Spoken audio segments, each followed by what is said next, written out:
Greetings. My name is Joan Marques, and I serve as the Dean of the School of Business at Woodbury University. Today, I would like to deliberate about what matters in leadership today, in today's world. So, a couple of weeks ago, I was at a conference, and it was a huge conference of deans of AACSB accredited business schools, just like Woodbury is. And there was a speaker from Deloitte. And that speaker said that today in organizations, there are three things that matter. And it really resonated with me. He said, what matters today in organizations is communication, collaboration, and leadership. So leadership will, of course, be the main point, the main dish of what I will be discussing today. But let's briefly also talk about communication and collaboration. When I think of communication, I immediately think of all the complaints I hear regularly from my colleagues about the tone of emails that they get from students. Hey, yo, that is not the way that you speak when you are addressing somebody in a formal way. So I believe that it's very important to consider the way we communicate with people. It can be the difference between, or it can make the difference between getting a great job or not, getting an interview or not, being respected or not. If you don't respect people, how can you expect to be respected in return?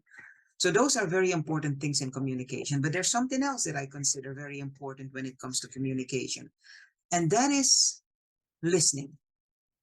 A lot of the times, people don't consider listening an important part of communication, but it is. We have two ears and we have one mouth for a reason. And what I found is that most people in conversations, especially in this society, only wait for the moment that they can talk again. And so they don't really listen to what others say. They're only attuned to what it is that they can say after the other person had said. So they're not absorbing what the other party had told them. They are just thinking, how can I respond to this? And with that, of course, they're losing a lot of the value of the communication. I read a beautiful poem on that the other day, and it's by Mr. Steve Kay. And it's titled Communication. And he says in that poem, two conversations at the same time. One talks about this, the other about that. And to make it worse, the one who says this hears only about this, the other only about that. Thus, they learn about what they already know. One gains more of this, the other more of that. Two conversations without communication, just a reiteration of this and a repetition of that. And that's what happens all the time, unfortunately. So I want to plant this seed in your mind to consider, when it comes to communication, it's not only about being eloquent. It's not only about having the last word. It is also about learning. It's very important. The other part that I wanted to highlight before getting into leadership is collaboration. Now, when we work with other people, we easily think, oh yeah, my colleague that I deal with on a daily basis, I collaborate with them, team spirit. But I believe that team spirit goes way beyond just collaborating with your immediate cohorts. It is about meeting people and relying on people that can really do a lot for you. There is this story that inspired me when I was reading about it. And really underscored to me what collaboration is all about. It's the story of Mr. Charles Plumb, and it's titled Who's Packing Your Parachute? So here it goes. Mr. Charles Plumb was a U.S. jet fighter, in a fighter pilot in Vietnam, and he had completed 75 combat missions before he was shut down. So when he was shut down, he ejected himself and he parachuted into enemy hands, and he spent 6 years in a Vietnamese prison. But then, of course, the war was over, and after that, he was having dinner with his wife in a restaurant, and a man came up to him and said, "You're Plumb. You are the man who was a jet fighter in Vietnam, and your aircraft went down, and you made it. You made it to us. And Plum said, yeah, that's me. Who are you? And the guy said, I packed your parachute. I'm the one who packed your parachute. And so, of course, they shook hands, and Plum thought about this for a long time. And he thought, I never knew this man and I never showed him my respect in an earlier life. And maybe I passed him so many times because we were on the same, platform all the time. And I never paid attention to him. But look, my fate was in hands of this man. Had he not packed my parachute right, I would have been dead by now. So this to me underscores the importance of having respect and team spirit, practicing team spirit with people in any facet of your workplace, in all the stakeholders, the internal and the external stakeholders, because they matter, even if you don't know them directly. That is collaboration to the max. But let's now get into the most important part of this talk today, leadership. For that reason, I will share my presentation and start talking about what matters in leadership for real. And here it goes. So the first slide just, of course, shows a gentleman who makes his own road, who paves his own road. I really like that because I feel that that's what it all boils down today. You need to make the best of what life throws at you. I think that is an important prerequisite of leadership. Another thing that I want to say about leadership is that we need to make sure that when we engage in it, that we do that from the start. Leading is not only when you are leading other people, it starts with leading yourself. And the way I will be highlighting leadership today is as an acronym. The L will stand for learning, the E for ethics, the A for attitude, the D for dependability, the E for equity, and the R for reflection. So let's start with learning. I don't even have to go too far with that because learning is something that we do from the moment that we start going to school, and actually from the moment that we can comprehend things because our parents start teaching our things. So we learn. But what is even more important in leadership learning is that we have stored a lot of old habits in our system. And we need to regularly learn to unlearn some of those old habits that no longer serve a purpose, that no longer serves our path toward the future, our path forward, our path upward.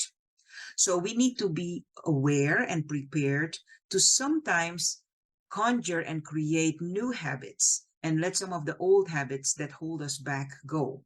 I think that's a very important part of learning. So please keep that in mind. We all have mental models, and those mental models are good shortcuts in making decisions, but sometimes they can also inhibit us from doing things that may lead us to a better future. So mental models are good. Those are the shortcuts, but sometimes they can also bring bias. We see a certain person of a certain group or a certain culture or a certain religion, a certain race or a certain generation, and we already throw them on one heap, and we don't want to do that. So those are the habits, the new habits that we have to try and internalize. The second point that I want to bring forth is ethics. Now, this is a circle that I created a couple of years. I call it my mindful compass, my mindful moral compass, or moral mind for compass, however you want to mention it or say it. But to me, it is a representation of the Noble Eightfold Path. Now, I really like the topic of Buddhism, not as a religion, but as a psychology. And the Noble Eightfold Path is one of the prime concepts in Buddhism. And basically what it teaches us, or what it talks about, is that what we need to try and practice if we want to be an ethically savvy and aware person is that we practice right view and right intention and right speech. Say things without wanting to be harmful or hurtful to others. Right action, do things in a way that we try to minimize the harm that we may cause. Right livelihood, try to do work that is constructive and not destructive. Right effort, have the right intentions with what you do, right mindfulness, try to keep your mind on in line with right intentions, also right concentration. That's where, you do the things that really help you focus on a right way of performing. So all these 8 steps, starting with right view and going on, you shouldn't see them as as 8 steps that are sequential, but they are 8 steps that can happen at the same time. So it's not even steps. It's a context of things, behaviors that we practice at the same time. And I believe that, ethical behavior begins and ends with that. There's actually a very interesting statement that I learned from Tom Peters, a management guru, many years ago. And he says the quick and dirty way of knowing whether you are behaving ethically in anything is ask yourself 2 questions. One, would I still do this if it was written in tomorrow's newspaper or placed all over the internet, on YouTube, whatever? And would I still do this if my family knew about it? If you can convince yourself that you would still do it in spite of those 2 reasons, then I guess for you it's an ethical move. What I want to underscore with that is that what is ethical for one is not necessarily ethical for the other, vice versa. So that's another thing we also need to keep in mind. Ethics is a very personal perspective. There is a statement here that I wanted to share about that, a story. There was a carpenter, and this carpenter was a very meticulous man. He was always building the most wonderful, solid houses. Everybody was in awe of his work. Now, after 35 years of doing the work, he went to his boss and he said, "That's it. I want to spend the last years of my life with my family and my children and my grandchildren. So, the project that I'm currently working on, as soon as it's finished, it's my last." So when the project was over, he went to his boss and said, "I'm done." And the boss said, "I have one more question. Do me one last favor. Build me one more house. One more." But the carpenter he was so done with his work. He said, "Oh my gosh, actually, I'm retired, but I'll do this man a favor because he has been a good supervisor, a good boss to me." So he built the house, but his heart wasn't in it. So he cut corners, to be very honest, because he thought, I don't have to keep my reputation up anymore. This is my last project. Who's going to know about me afterwards? So I'm just going to cut corners and do things quickly, and it was not his best project by far, of course. So he just did what he had to do. And when the job was done, he went to his boss and he said, "Here is the key to the house." And the boss said, "No, I'm returning it to you, because I had you build this house knowing your quality for you and your family." So the moral of that story is always, always, always put your best foot forward, because you never know how the blessings for your actions will come to you. Of course, it can also sometimes become a curse, right?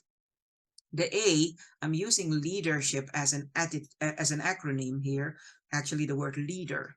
And I did the L already, and I did the E already, and now we are talking about the A of attitude. And I think that's a very self-explanatory thing, but oftentimes we don't think about our own attitude. Now, here's a story that can underscore the importance of attitude. There was an older man living nearby a town or a village, and it was one of those villages that still had gates in front of it. And one day, or regularly, he had people coming by, entering the village and leaving the village. And he was fishing very much every day outside of the village. And here comes a young man and said, "Hey, old man, I have a question for you. Can you tell me how the people in the village that I'm about to enter are? What are they about?" And the old man asked him, "Tell me first how the people are where you came from." And the man said, "Oh, you don't want to know. They were so terrible. I just couldn't stand them. We were in fights and arguments all the time because these were not nice people. I just hated them. So I couldn't get away from there quickly enough. It's really not something that I would recommend anybody." So the old man said, "Well, my son, then what I have to tell you is you don't want to go here because the people in this town, in this village, are even worse. So the man moved on his way, didn't get into the village. The next day, here comes another young man. Same situation. He asks the old man, how are the people in the village here? And the old man says, tell me first how the people are where you came from. And he says, oh, it's because I'm a traveler that I'm here now, because they were fun every night. We had campfire, we were talking, we were cracking jokes, we were helping each other out. It was wonderful. These were wonderful people. But I want to see more of the world. And so because of that, I'm here. And the old man says, well, go, my son, you will encounter even nicer people in this village. And that is the story of attitude. Your attitude is basically a reflection of what you encounter. Oftentimes, we don't think about it that way. I always say you can have two people, they can even be twins. And where a comment is made to them, one hears a compliment and the other an insult. It is very often what you make of it. So now we are at the D. And the D, in my opinion, I could have chosen other things too, is about dependability. Now, to me, when we're talking about professional success in life, life consists of intellectual skills, your professional success, intellectual skills, that's only 20%. So you don't really have to be super highly educated. It's important, but know that your intellectual skills will only make up for 20% of your professional success. This is my own statistic, by the way. And then I believe that 40% of your professional success is collaboration, and the other 40% is dependability. If you can have that combination and master it, professional success will be yours. 20% intellectual skills, 40% collaboration, and 40% dependability. So here's a story that I would like to share with you. There was a farmer who needed a helping hand on his farm. And he went to this marketplace where you had a lot of youngsters coming and going and looking for work, summer work.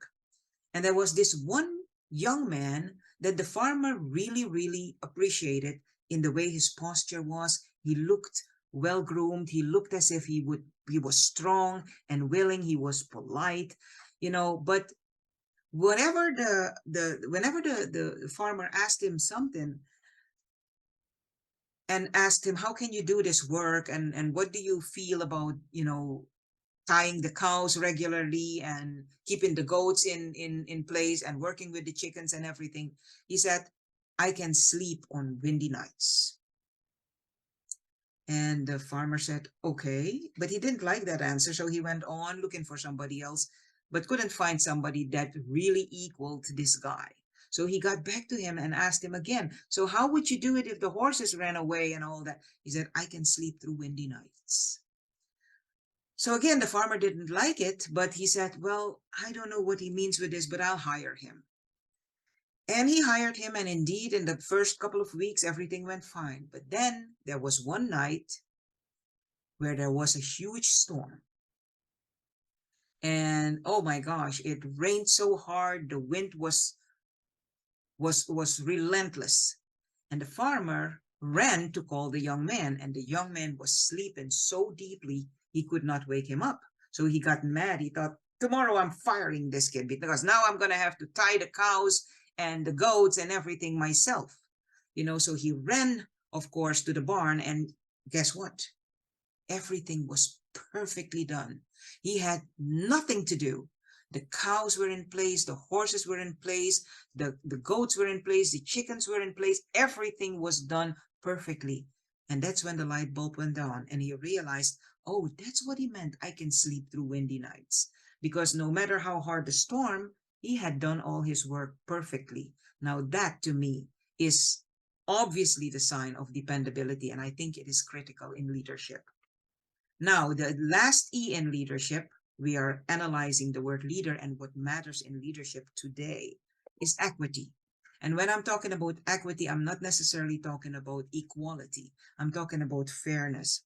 As leaders, it's very important for us to realize that there's a difference between one and the other, as you can see on this picture here. Equality is okay. And it's important too. But when you are giving everybody the same treatment, you're not keeping in mind that there are certain circumstances that can decide whether one has an equal advantage of the situation versus the other. Equity makes a difference because at that point, as you can see in the picture, the man in the wheelchair needs a higher position to see the game over the fence than the tall guy, and the short lady needs to have some support as well to be able to see. So equity means that you need to look at the needs of the people that you work with. I would say that you serve, because as a leader you should also be a servant, and that is what will make your workforce and your stakeholders really appreciate all you do. And lastly, but not least, reflection. When we're talking about reflection, we can go many ways. But let me first tell you a little story here. And it's not necessarily about the type of reflection that I would like you to practice, but it's a very nice story to think about anyway. There was a king who had given his daughter a diamond necklace, and she loved it and she wore it very often. But one day she lost it, and that was a sad, sad reality, of course. So the king was sad about it too, because it was a very, very expensive necklace. And so he promised first the people in the palace that whoever found it would get a reward. Well, nobody found it. So he made a nationwide announcement. And he said, whoever finds the necklace that the princess lost gets $50,000, rupees, or whatever it was in the country where he was. And so everybody started searching. Nobody could find it. But there was this one guy, a poor guy, who was walking by the river, and oh, it was a very smelly, polluted river.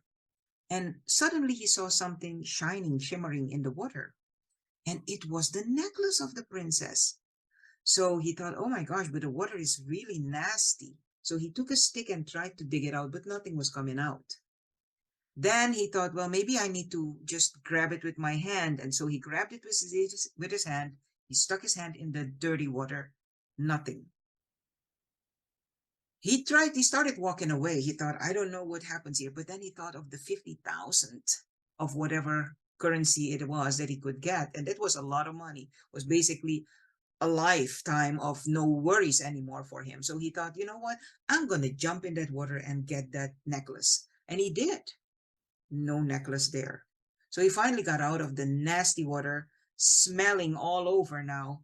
And he was on his way back, on his way out of there. And there came a saint or a wizard. And the wizard asked him, why do you look so depressed? And why are you so wet and dirty and smelly?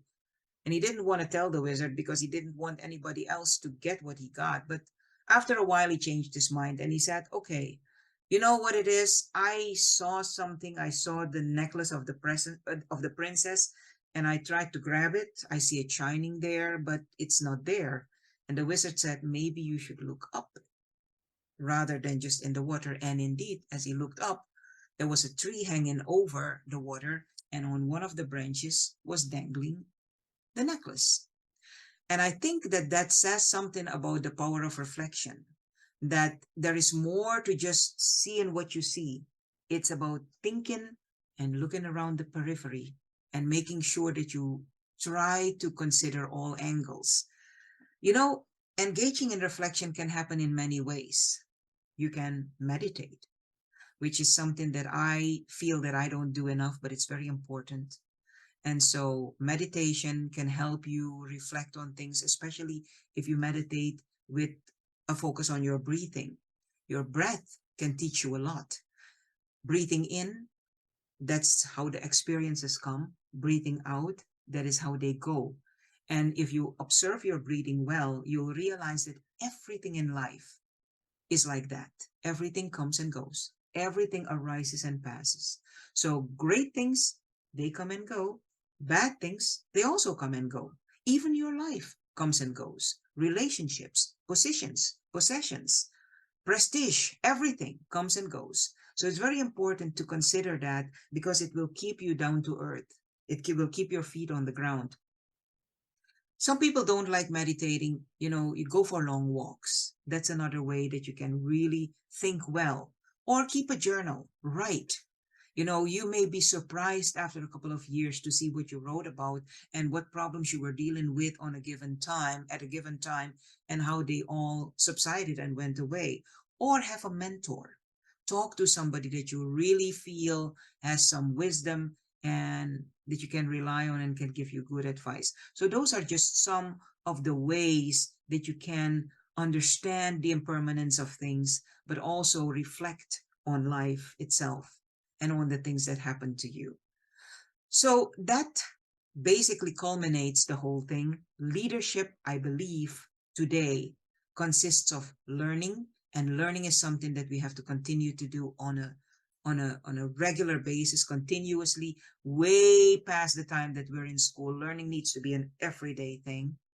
Ethics, do the right thing, and know that ethics means something different. It's a very personal concept for everybody. It means something different. Attitude, your attitude will determine how you look at the things that life throws at you. Dependability, make sure that you're a very reliable and dependable person, because that is what will establish your reputation.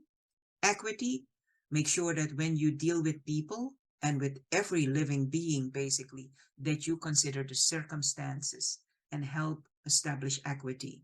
Put yourself in their shoes. And then reflection. Reflect regularly, hopefully at the end of every day, but regularly at least, to make sure that you learn and that you become a better learner, a better performer of ethics, a better master of your own attitude, a more dependable person, and practice more equity. So reflection is critical. Now, I have a final bonus story here about a queen who was eating a rice cake with honey on it. And she was sitting on her balcony with one of her head officers, and they were talking and chatting. And at a certain point, she was leaning over the balcony to point out something in the distance, and some of the honey, a drop of honey, fell off her rice cake. And her officer said, "Oh, Queen, shall I have that cleaned for you?" And she said, "Oh, no, no, no, that's not my problem. That's just a drop of honey." In the meantime, as they were talking on, the drop of honey dropped further. It ran to the edge of the balcony and dropped on the busy street. It fell on the busy street. And soon ants started crowding around the drop of honey. And the head officer told her again, "Queen, Your Majesty, shall I call somebody to clean that up?" And she said, "Oh, no, that's not my problem. A couple of ants there, it's not my problem."